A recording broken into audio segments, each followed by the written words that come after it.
A hora do almoço é a hora do assalto. Sistema de segurança registra a ação da gangue das mulheres que rouba lojas de artigos de crianças. Elas atacaram mais uma vez em Laranjeiras, na Serra. Médico com anemia falciforme morre de infecção generalizada esperando por uma vaga em UTI. Homem que desfigurou o rosto da ex-mulher a golpes de estilete pode ir à júri popular. Cabeleireira fica cega de um olho e acusa médica cubana de erro no diagnóstico. No estado, quase 4.000 motoristas tiveram a carteira de habilitação cassada, cancelada ou suspensa. O Detran divulgou a lista. Fugitivo da justiça é detido com mais de 40 quilos de maconha. Durante a operação, até um tatu abatido foi apreendido. Primeiros moradores de Viana sofreram com os ataques a ônibus. Agora, com a sujeira que ainda não foi retirada, até partes dos pneus dos coletivos ainda estão lá. Pararam no posto de combustível, mas para assaltar. Durante a fuga, os bandidos bateram o carro e 3 foram presos. Tomaram posse 3 novos desembargadores do Tribunal de Justiça.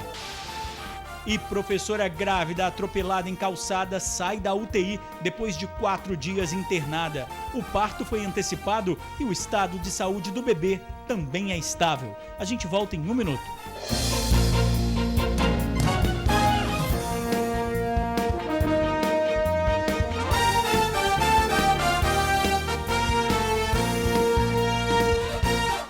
Olá, boa noite.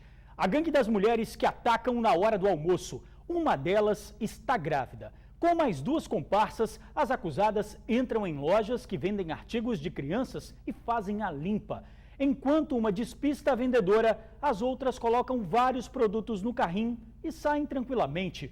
Câmeras registraram a ação. Veja na reportagem de Tainá Lopes. O vídeo mostra a ação das mulheres. A senhora e a jovem separam as mercadorias que querem roubar. Alguns produtos são escondidos em uma lixeira. Em seguida, elas colocam tudo no carrinho de bebê. A jovem sai tranquilamente enquanto a senhora disfarça. A dona da loja de roupas e artigos infantis disse que só percebeu o furto após sentir falta do carrinho.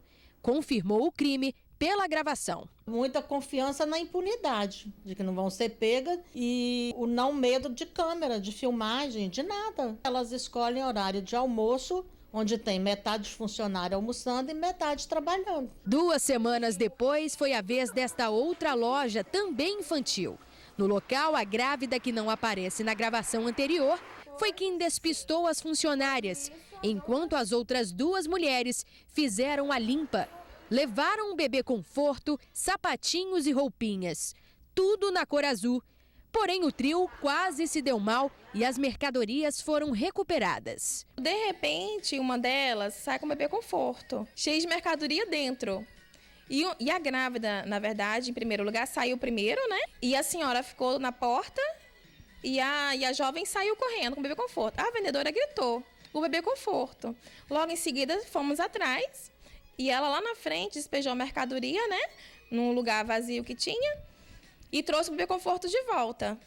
E já alegando que estava passando uma vergonha naquele momento. Devolvendo o bebê conforto, elas saíram correndo. Lá na frente, atravessaram a rua, né?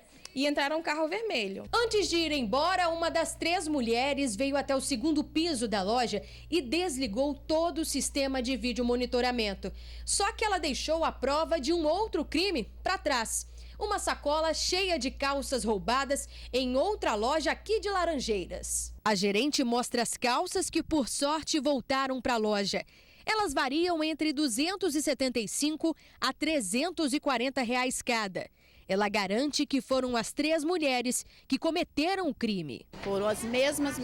As imagens, o meu segurança trouxe as imagens também para a gente ver. Constantemente acontece isso aqui que eu vejo. Os comerciantes estão preocupados com a onda de furtos cometidos por essas mulheres em Laranjeiras. Os lojistas atribuem os crimes à falta de policiamento. Eu não vejo um polícia aqui na rua, poucas polícias, tem que estar mais na porta das lojas, entendeu? Tanto aqui como em qualquer outro lugar, falta mais policial, né? O comandante do 6º Batalhão pediu para as vítimas entrarem em contato para ceder as imagens. Afirmou que o bairro tem policiamento com a patrulha da comunidade. pede ajuda também da população. Quem identificou as suspeitas, ligue para 181. Bom, em relação à segurança, no fundo, a gente sabe que não é suficiente. Cabeleireira que perdeu a visão de um olho acusa uma médica cubana de erro no diagnóstico. Uma doença grave foi tratada como conjuntivite. O caso está sendo apurado pelo Ministério da Saúde. Foi justamente no dia de uma consulta do pré-natal, em março desse ano, que Kelly acordou com o olho esquerdo vermelho e doendo muito. Olhei para a doutora e falei, doutora, hoje eu acordei assim. Aí ela olhou para mim e falou assim, isso aí é uma conjuntivite.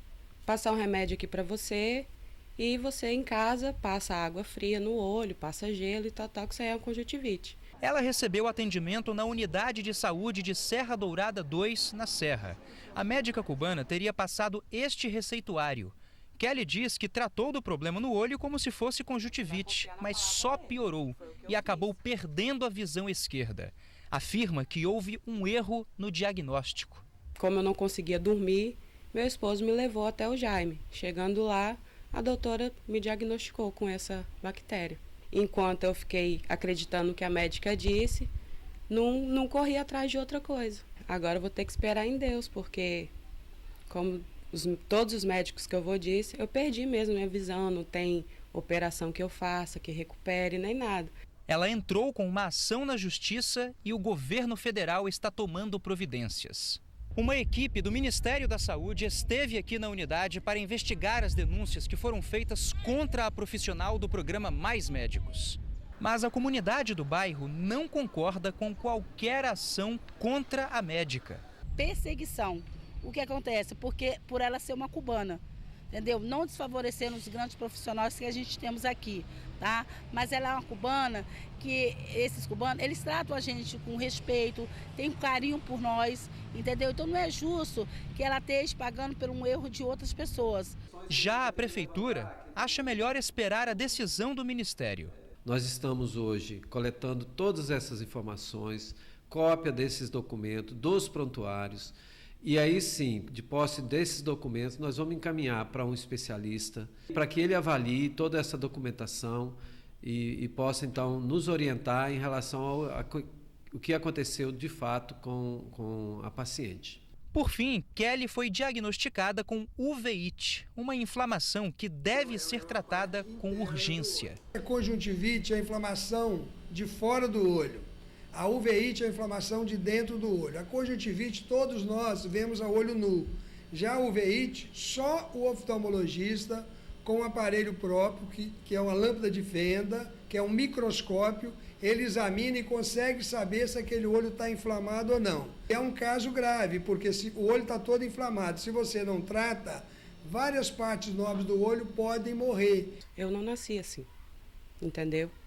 Então, eu só quero justiça. A única coisa que eu quero é que seja feita a justiça. Médico recém-formado morre à espera de uma vaga de UTI em Linhares. Jonatas da Silva, de 27 anos, tinha anemia falciforme, uma doença hereditária. De acordo com a família, ele foi internado no Hospital Geral da cidade no último domingo. Dias depois, o quadro de saúde piorou. Ele precisava de transferência para uma UTI, mas não havia vaga no município. A família conseguiu uma liminar da justiça para transferi-lo para Colatina, mas já era tarde. O médico não resistiu. O corpo de Jonatas foi enterrado hoje à tarde em Linhares. Perseguição e tiroteio pelas ruas da Grande Vitória foi depois que bandidos assaltaram um posto de combustível. Os bandidos chegaram ao estabelecimento neste carro como se fossem abastecer. 4 homens desceram do veículo e anunciaram um assalto. Roubaram R$ 150 do frentista, um celular e também R$ 140 de um taxista que descansava no posto. Em seguida, fugiram em direção ao município da Serra. O posto fica na Fernando Ferrari, em Vitória. Já estava assaltando já o posto, eles devem ter me visto ali. chegaram na janela do meu carro e anunciou o assalto e pediu. Policiais do BME passaram pelo veículo dos bandidos e iniciaram uma perseguição. O assaltante que dirigia o carro perdeu o controle e bateu em um poste. Houve troca de tiros. O braço de Renan Guedes foi atingido. Os outros 2 detidos são Jefferson Soares e Jonathan da Costa. O 4º assaltante conseguiu fugir. Foram recuperados o dinheiro do roubo e as armas usadas no assalto, uma delas de brinquedo. É bom ficar de olho. O Detran divulgou uma lista de quase 4.000 motoristas capixabas que tiveram a carteira de habilitação cassada, suspensa ou cancelada. Ter um veículo é o sonho de muita gente. Significa mais agilidade para chegar no trabalho ou na escola e mais conforto num passeio. Mesmo no engarrafamento, poder dirigir é um alívio para alguns. Mas por conta de imprudências, quase 4.000 capixabas devem perder esse direito este ano. É o que diz o edital publicado pelo Detran nesta quarta-feira. Em 13 listas publicadas no site do órgão estão os nomes de pessoas autuadas e penalizadas por crimes de trânsito, que não puderam ser notificadas formalmente. Seja por qualquer motivo, o Correio não conseguiu notificar essas pessoas. Então, o Detran divulga por edital para tomarem conhecimento e quem tiver o interesse poder recorrer dessa situação dentro do órgão de trânsito. Estão inclusos na lista os nomes de condutores que tiveram a carteira suspensa, cassada ou cancelada. Mas a iniciativa de divulgação divide opiniões entre os condutores. Expõe as pessoas, né? Com certeza. Eu acho uma boa ideia. Porque eu, por exemplo, preciso saber se a minha foi cassada também. E se você é daqueles que cometeu algumas besteiras no trânsito e está com o nome na lista, não precisa ficar desesperado. Para algumas penalidades, existe a possibilidade de recurso. Pessoas que tiveram a carteira suspensa ou cassada, cabe a elas sim o direito de defesa. Agora, as pessoas que tiveram cancelamento da permissão, já não cabe mais defesa, porque, na verdade, é só uma notificação de que elas não cumpriram o requisito no período em que elas eram permissionárias. Mas é preciso ficar atento ao prazo de recurso, que é de 30 dias. Pode procurar o próprio Detran, que a gente tem formulários próprios, ou a pessoa mesmo pode vir com esse requerimento pronto, juntando algum documento que contém a assinatura dela, algum documento de identidade válido, e ela vai protocolar em qualquer Ciretran do Estado ou no próprio Detran, ou ainda, se quiser, ela pode remeter para o endereço do Detran através dos Correios. A lista está no site www.detran.es.gov.br. O acusado de desfigurar o rosto da ex-mulher a golpes de estilete pode ir a júri popular. Gabriela da Silva chegou ao Fórum de Vila Velha acompanhada da mãe. Lúcia conversou com a nossa equipe assim que ela e a filha foram ouvidas durante a primeira audiência relacionada à tentativa de homicídio que Gabriela sofreu em 2012. A auxiliar administrativa teve o rosto desfigurado pelo ex-marido, o Dilton Dias de Souza Filho. Após passar um tempo foragido na Bahia, o agressor foi preso. Fui interrogada a respeito do que aconteceu e eu simplesmente falei a verdade, né? Quem mais foi interrogado hoje? Foi a minha filha e mais 2 testemunhas oculares, né? Que viram o ocorrido, né? Que na verdade eu cheguei lá depois que já tinha acontecido tudo, né? Para acudi-la e levá-la para o hospital. A primeira audiência deve definir se o Dilton vai ou não a júri popular. Dona Lúcia espera que o ex-companheiro da filha pague pelo crime. Eu espero que ele cumpra a pena que vai ser imposta para ele, né? E que as mulheres, né, que sofrem esse tipo de agressão, como minha filha sofreu, que tome providências, né? Que não deixa passar.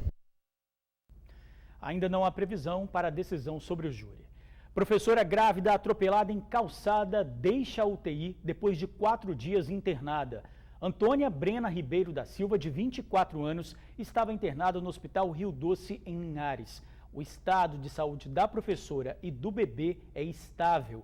O marido dela também foi atingido, mas sem gravidade. O motorista que causou o acidente estava bêbado e dirigia sem habilitação. Ele continua detido no Centro de Detenção Provisória de Linhares. Aposentado é baleado em Vila Velha. Ele estava com um amigo quando foi atingido.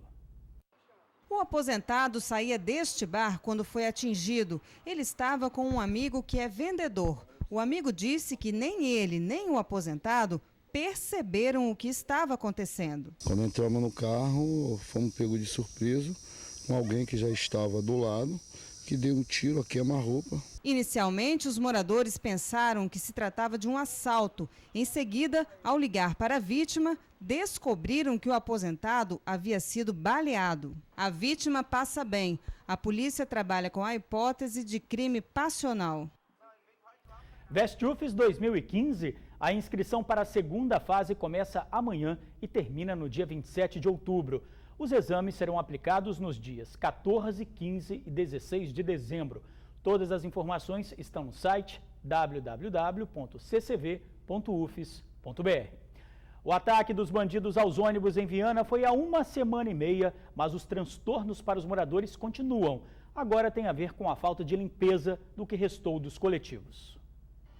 Os bandidos abusaram. Em apenas 3 dias, 2 ônibus foram incendiados no ponto final de Marcílio de Noronha, em Viana. A motivação dos crimes teria sido em represália à ação da polícia no bairro. Já se passaram 11 dias desde o primeiro ataque. De lá para cá, as investigações sobre a autoria dos crimes avançaram e 15 pessoas foram detidas. Mas as cinzas, os restos de pneus e a sujeira deixada pela queima dos coletivos continuam no mesmo lugar. Motivo de revolta para quem mora ou trabalha na Avenida Belo Horizonte. Maria Aparecida é dona deste bar, que fica bem em frente ao local onde um dos coletivos foi incendiado.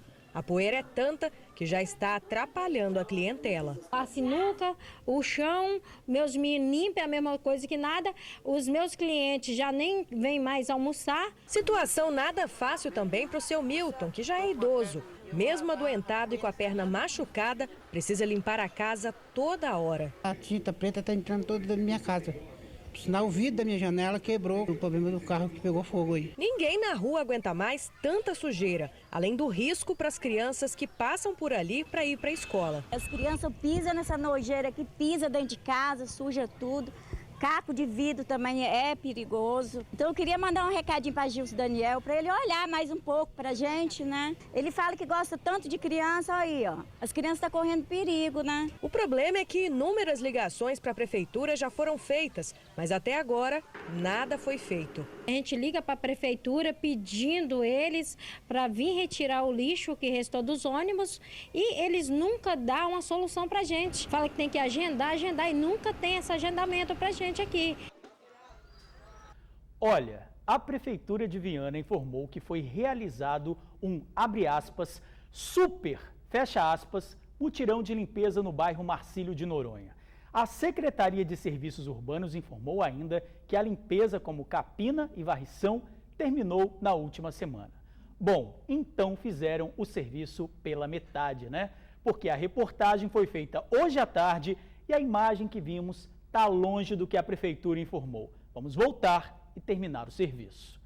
Tomaram posse agora há pouco os novos desembargadores do Tribunal de Justiça. Os novos desembargadores foram nomeados no fim da tarde. Os magistrados Janete Vargas Simões, Robson Luiz Albanês e Wallace Pandolfo Kiefer tomaram posse na cerimônia que aconteceu no Tribunal de Justiça em Vitória. A eleição ocorreu segundo as regras do Conselho Nacional de Justiça, que prevê o voto aberto e nominal. A seguir, operação da Polícia Rodoviária apreende 40 quilos de maconha na BR-262. A gente já volta.